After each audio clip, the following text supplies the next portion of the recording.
Coreyemmah here. Hi, it's Zorana. And I would like to welcome Zorana to my channel again today, and we will talk about Venus. So Venus in our natal chart, in some of the signs and in some of the houses. So in general, what is the role of Venus in our natal charts in astrology? Hi. So Venus is about how we relate. That's why it's connected to love and relationships in general, because, relationship, the word itself says it's about relation. So how do we relate to another person? But also Venus has two functions. One is inner function. How do we relate to ourselves? Ourselves? And then the outer function is how do we relate to another person? How do we love another person? And it's probably quite connected. Like, is the love to another person coming from also our relationship to ourselves? Is it visible in the chart as well? Yes. So it's exactly like that. For example, I was reading this book about Venus, and they gave a really good example about Venus in Virgo. So, as you know, like archetype of Virgo is very analytical and kind of critical. So they tend to, lean towards criticism. So Venus in Virgo would be a person who expresses, care and, let's say, love for somebody else by pointing out what can be worked on, what can be improved by criticizing it. For them, in their language, that means I care about you, I help you to be better. But also on an inner side, they criticize themselves. So they're critical towards themselves. That's their way of relating. But then what can happen, because through Venus, we attract people in our life. Venus is about love. So they can attract people who will criticize them very harshly. Oh, okay. Okay. And Virgo is so one of the signs that is ruled by Venus? Virgo is the sign where the Venus is kind of damaged. They say it's Venus is fall in Virgo. So Venus rules, as we know, Libra and Taurus, and it's exalted in Pisces. And that means that if Venus is in Pisces, it's like it's on the throne. It's very, very high position, very strong Venus. And opposite of Pisces is Virgo, and Venus is in fall there. Because nobody likes to be criticized. Maybe for a person with Venus in Virgo, that's a language of love, but for everybody else, that's not language of love.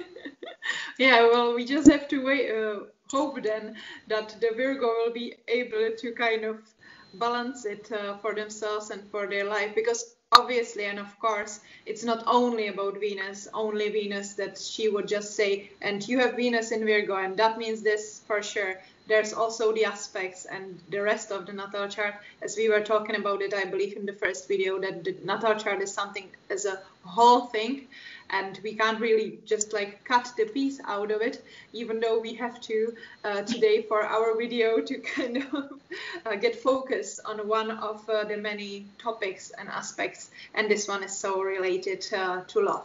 I had this great opportunity to ask my students in my study group to send me their charts or send me their data, and we created several charts, and based on those charts we would like to focus on the specific signs and specific places where the Venus can appear.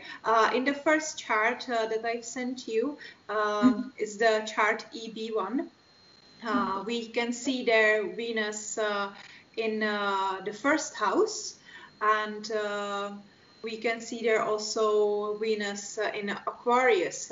Can you tell us something about that? Yes. Okay.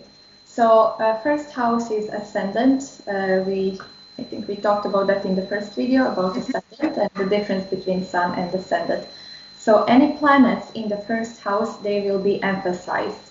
They will be more clearly expressed, more kind of without thinking, more intuitive expressed, because they are close to our most personal point in the chart.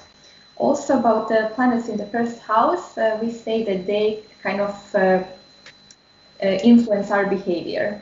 Okay, so a person with a Venus in the first house would express Venus, a lot without any, thinking about that. They would just, it would be kind of their aura would be Venusian. So people would see them like appearing like, charming, approachable, looking to connect to people, like nice, kind, because Venus is kind of conflict avoidant. Venus is looking for harmony. It rules Libra. Libra is always looking for harmony. And Venus in Aquarius, that's kind of completely another story. So Venus in Aquarius, Aquarius is sign of rebellion.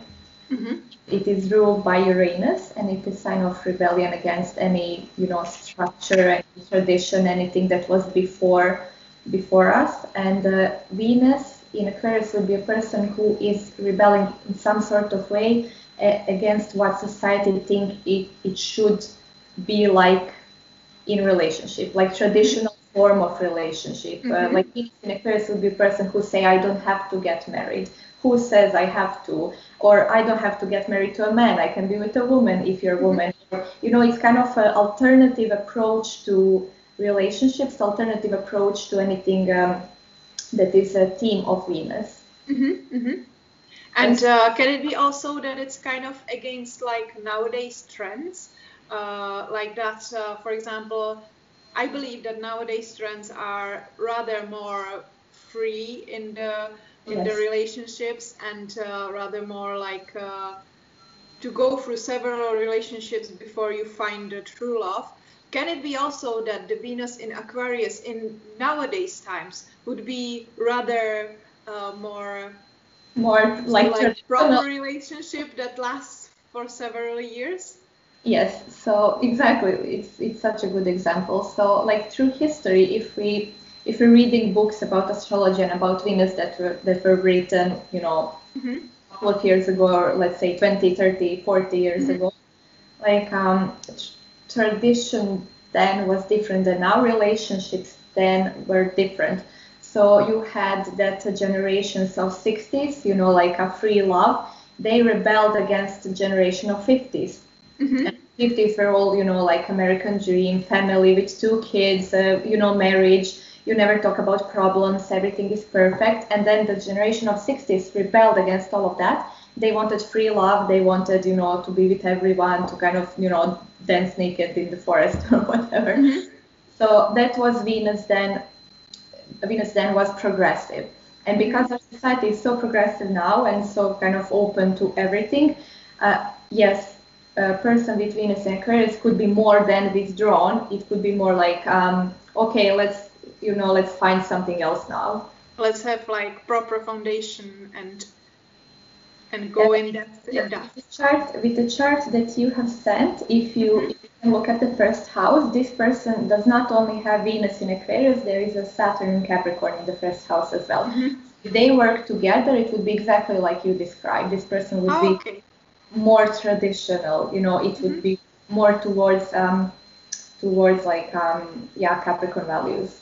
Safety and being sure and have that ground. Yeah, exactly. Yeah.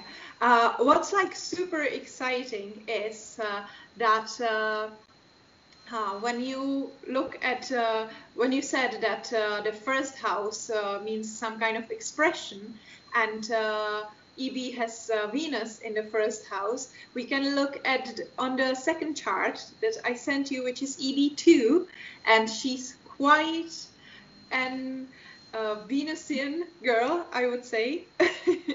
That's a beautiful chart, like full of Venus aspects and Venus symbology, I'd say. So I believe that this will be like a great start to basically talk about how can Venus appear and affect us through the chart. So would you like to start from some specific aspect of it, or will we start with ascendant maybe? Yeah, I would start with ascendant. Okay.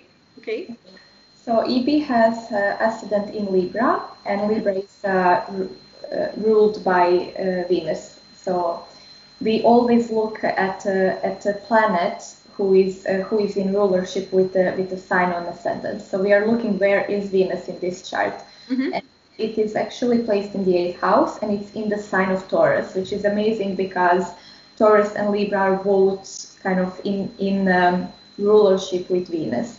So Venus is ruler of ascendant, but it is also in her own sign.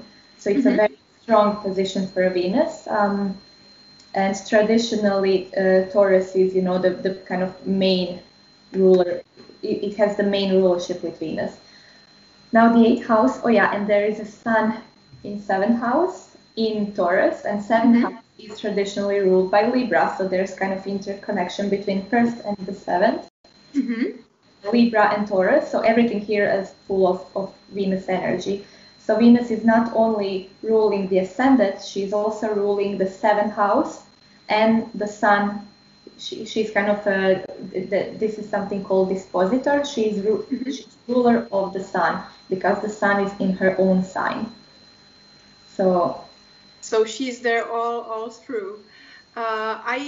I've heard in one of the lovely videos of Behati Life about astrology that the houses that are connected with love and with relationships are those 7th and 8th house, where EB basically has Taurus and Venus. So it's very lovely. The 7th house should be connected rather to marriage, 8th house more to intimacy, and then 5th house some kind of dating, but also kids. So it's, I believe, really nice the way how is it positioned here in this chart. Also in 5th house there's Neptune in Pisces, which might be a bit dreamy, to add it a bit of romance. It's kind of like a platonic, idealized, romanticized, like fairy tale story. And Neptune is in his own sign, Pisces. So that's a strong position for Neptune. And also, like 5th house, you were quite right. So it's 5th, 7th, and 8th. If we're looking, for relationship themed houses and love relationships. Okay, because for example, 11th house would also be relationship, but not personal. It would be more like on a bigger scale. But yes, 5th house would be like romantic, playful love, because 5th house is about our self-expression in a playful way. So it is like our talents, our hobbies, sports, first loves, how do you behave in high school when you're all about finding yourself and all of that. And Neptune in Pisces, it's very creative. It could be writing love stories or poems, or I don't know, acting or dancing, or expressing in a kind of way. Neptune is a planet without structure and borders, kind of smoke and mirrors. So it can be on a good side very creative, very fairy tale like. On a bad side, it can be kind of lost. Yeah. And then the 7th house, it's actually it starts in Aries. So the ascendant is actually opposite of Libra. The ascendant is in Aries, but the sun is in Taurus. So we have to include Aries in the story as well. But the sun is in Taurus and Venus is in Taurus as well. So it would be extremely important for this person to have safety in her relationships. That would be like the main motive for getting into a relationship, to maintaining, because Taurus is all about security, safety, being fixed in some position, not having anything, going left or right, nothing unexpected, no surprises, nothing like that. So she would want safety, security first in a relationship. Yeah, and it will probably be connected also then, or even more supported with the Venus as well, connected to Taurus in the 8th house, not only the sun. in Taurus. So I guess that when somebody has Venus in Taurus, then these values are fitting to that person as well. Yeah, so somebody with Venus in Taurus now in general, not just in this chart, in general, Venus in Taurus is about our value system, because Venus is also about values. And somebody with Venus in Taurus is very fixed in their own value system, and they are relating to others through this same values. So, for example, if I'm a person with Venus in Taurus, I would look at you and like, this is not happening consciously. This is just the way, you know, you behave. So I would look at you, and if I find something in you that is resembling, you kind of reflecting my own values, I would like you. You know, I would like you very much, and I would connect to you, and I would be drawn to you because of the shared values, because this is so important to me. I'm all about my own value system, what I like, how I like. And if I recognize that in you, we share something, values, that's Venus, I like you then. You know, you're my friend, you're my lover, you're my boyfriend. But if we don't share values, or if your values are, you know, opposite of mine, that's the opposite thing happens. I don't like you. I'm very fixed in my likes and dislikes. So if Venus in Taurus is like, I know exactly what I like and what I don't like, and I don't change my opinions. I don't go left and right. Is it a bit black and white as well? Yeah. Yeah. Yeah. And when we have Venus here in the 8th house? Okay, so that's a tricky one, because 8th house is very, very kind of, I don't want to say dark, but it's not superficial. It's very deep house. Yeah, I know that Behati was talking about intimacy. So it can be, for some people, it can be very dark, and it's for all of us definitely deep topic. Because intimacy sounds so nice, and everybody wants, you know, it's on the top list, like what you want in a relationship, intimacy. But how do we get to that?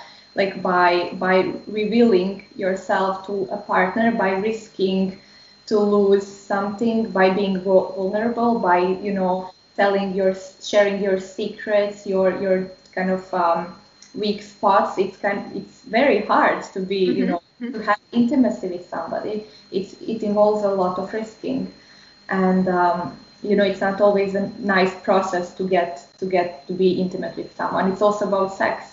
Okay, it can be beautiful, it can be ugly, it can be violent, it can be, you know, all sorts of things.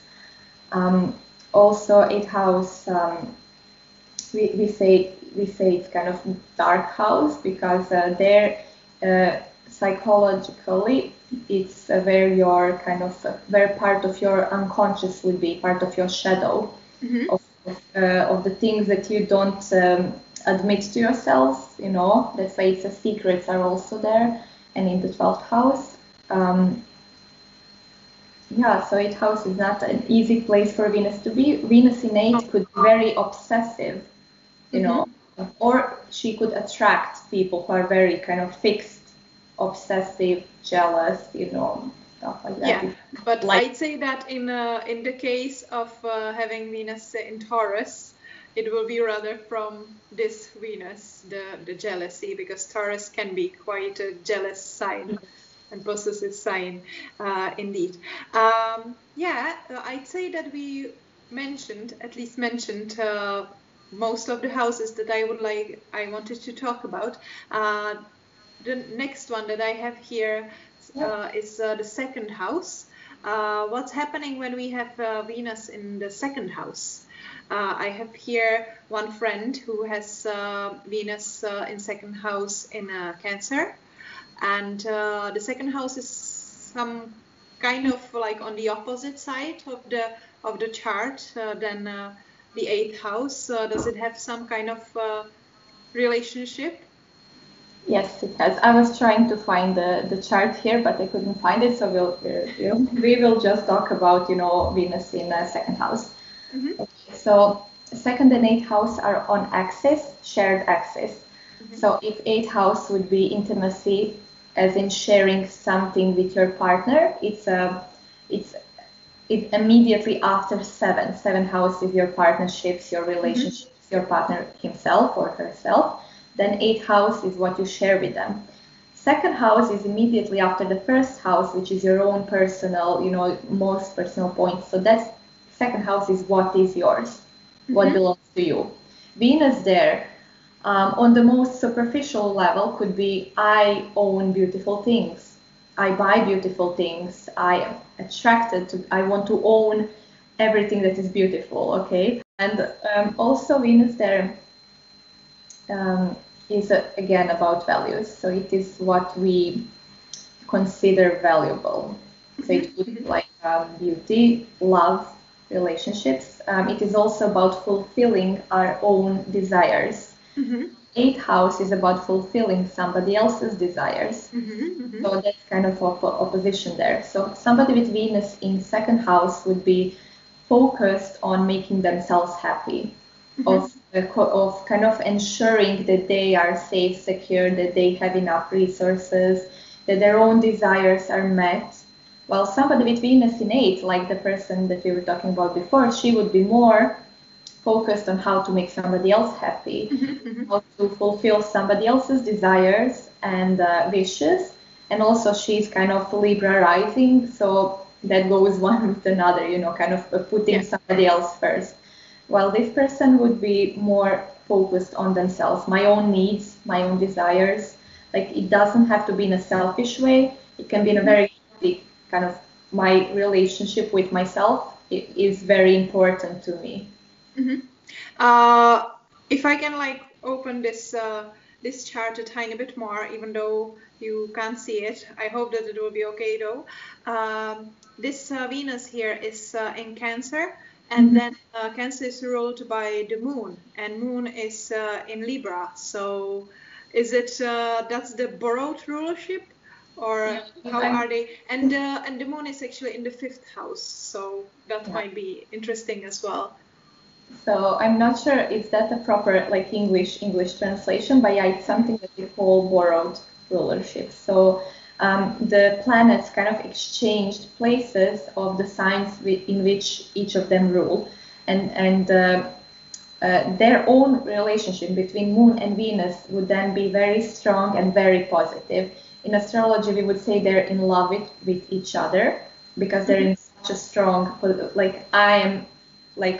I'm in your house, you're in my house, and we're friends, and we're I trust you so much that I'll let you, it's kind of like that. And Venus and Moon, now I forgot to ask again, is this person male or female? Male. Okay, so because then this would describe, in a heterosexual relationship, it would describe a woman that he's attracted to, or type of woman that he's attracting, towards himself. Also, Moon would be describing mother in our charts. So Venus in Cancer, that's very kind of he would be attracting or being attracted to women who are motherly type, who are nurturing, who are very gentle, very nurturing, very kind of caring, emotional, romantic. And Venus in Cancer is it needs emotional security. It's archetype of a small child who needs a mother. So I know that doesn't really sound very attractive in relationships, but it is like that. So we need somebody to take care of us. We want somebody to take care of us. So we attract people in our life who has this motherly energy. They can be friends who are asking you, have you got home safe after going out? That's kind of, motherly energy without actually having your mother asking you that question. And it doesn't have to be necessarily or in any way bad. It's just about to find that person who enjoys this role for the other person, and who will definitely not hurt the Cancer, because I know few Cancers who were hurted on their feelings, and that's the hell of the life with them afterwards. So we will wish him luck in this with this lovely sensitive chart, I'd say. The last one about which I wanted to talk is KL. With whom we have the Venus retrograde, which is very interesting. and it's Venus in Aries, which is actually my sign in Venus. So we can talk about that one as well. And it's also the sign of loads of people. I've been sent 12 different charts, and 4 people have Venus in Aries. 4 people have Venus in second house that we were just talking about a second ago, and another 4 people have Venus in 8th house. So basically through these 4 charts that we are talking about today, we are talking, or we mention some aspects that might be valuable for all 12 people that provide me with the data, that were so kind. So this last one is with Venus in Aries, and it's retrograde. So like, what's happening when it's retrograde? We have here the retrograde again after the challenges in the chart that we were talking about in last video. Okay, so when Venus is retrograde in a natal chart, it means it is more turned inwards. So it is more inner function of Venus in this chart than outer. So this person will be more turned towards themselves. So the relationship with themselves will be kind of more in focus than projecting this Venus on other people and dealing with them. So retrograde Venus is always turned more inwards than, to outer world. Now, Venus in Aries, that's already very, very self-oriented Venus, in a way that these people want to be independent in their relationship. In their dealings with other people, they want, so like Venus in Libra is all about other people, sharing my partner and all of that, putting somebody else on the first place, they're adopting their wishes and needs. Well, Venus in Aries is, I know my own mind and my own will, and that is how I want to be, and you are optional. You can be there, you don't have to be there, They're also very passionate. It's a fiery sign. Fire is passionate, and it is very intuitive. So it is more about intuition than rational or emotional side. They move with their intuition. Also, they get strongly involved in relationships. But then an interesting thing happens with Venus in Aries, because on one side they're so ready to jump in and to give 100%, to go with all energy and fire and passion. On the other side, they want to be independent. So like this dynamics is created, where on one side you're very excited, you go in, you're straight there, and then you feel, okay, this might be too much too soon, and I'm kind of now withdrawing. I'll be again on my own, I'll do my own thing, and you do whatever, and then after some time, okay, maybe I will return again, invest something in this relationship. So it's kind of confusing for people who are in relationship with Venus in Aries. I say so. What's your experience? Yeah, well, my experience is I definitely feel really, really independent, and I don't think I need a partner, but I want a partner, That's the thing, and I need so much space, like incredible amount of space for myself. That's definitely one of the things. I'm quite passionate. I love, and everything is like, yes, let's go for it, and 100% and everything. But in these, then it's like, hey, give me my space. Give me my space. Yeah, definitely. I totally agree with that. I have here a tiny note that Aries is also ruled by Mars. So is it some kind of like tension between Venus and Mars when you have Venus in Aries? So kind of very, yes, because Venus in Aries is Venus that is ruled by Mars. Like Venus in Aquarius would be ruled by Uranus. It's very sexually charged. So they're, as they are already a fiery sign, they're very passionate. They can be very magnetic because of this connection between Venus and Mars. And also for people with Venus in Aries, we would take a look in the chart. Where is Mars? in which house, which signs, what kind of aspects is he making, because he's kind of ruling over the Venus. This is in his sign, so he gets to say what she can and what she can't do. You know, he's kind of ruler of the Venus. Yeah. Would you say also so that based on your Venus, we can also say, or we can also tell how important is sexuality in the relationship for the person? Does that aspect go through Venus as well, or would there be rather Mars or maybe Pluto or another? Yeah, so if talking about sex kind of away from emotional part, it would be Mars. Mars would be our libido, would be Mars would be our sexual need, and what are we doing to get what we want. So it's kind of our desires, and how do we get there? What do we use to get there? Sex would be 8th house, you know, intimacy. 5th house would be kind of playful, romantic, in love, while 8th house would be very raw, intimate, kind of powerful. It's ruled by Pluto, 8th house, so that's why we would maybe connect Pluto somewhere in the chart. If he's in any connection with Venus or Mars, we would involve him in this story. But Venus and Mars would be the first kind of indicators of sexual life of the individual. Can I ask you also, like, I consider personally Moon as something that is quite connected to love. Is it rather like motherly love or family relationships or romantic love? Exactly the opposite of Mars, or just to mention it to the end? Yeah, so we are including Moon.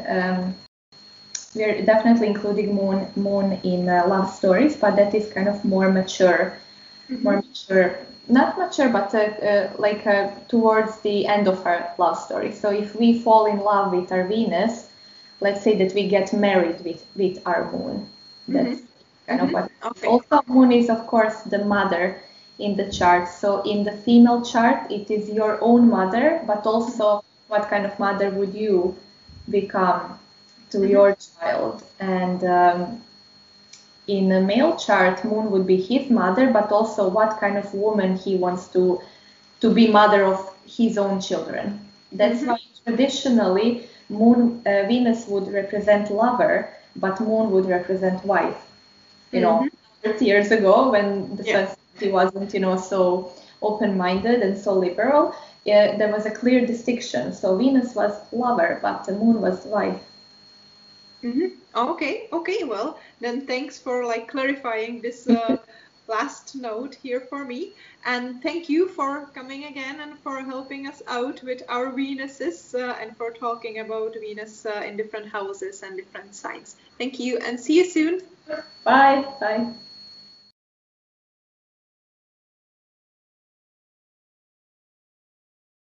Pokud se vám video líbilo, tak neváhejte dát like a odebírat můj kanál. A při odběru nezapomeňte kliknout na malý zvoneček vedle hlavního tlačítka, abyste ode mě měli všechny informace z první ruky. Taky mě můžete sledovat na Instagramu nebo se ke mně připojit na Facebooku. A pokud byste měli nějaký dotaz, tak mi neváhejte napsat na můj e-mail. A kdybyste se chtěli dozvědět něco více o mých kurzech, tak navštivte moje stránky. Moji tvorbu můžete také podpořit skrze PayPal nebo Ko-fi, na které najdete odkazy dole pod videem.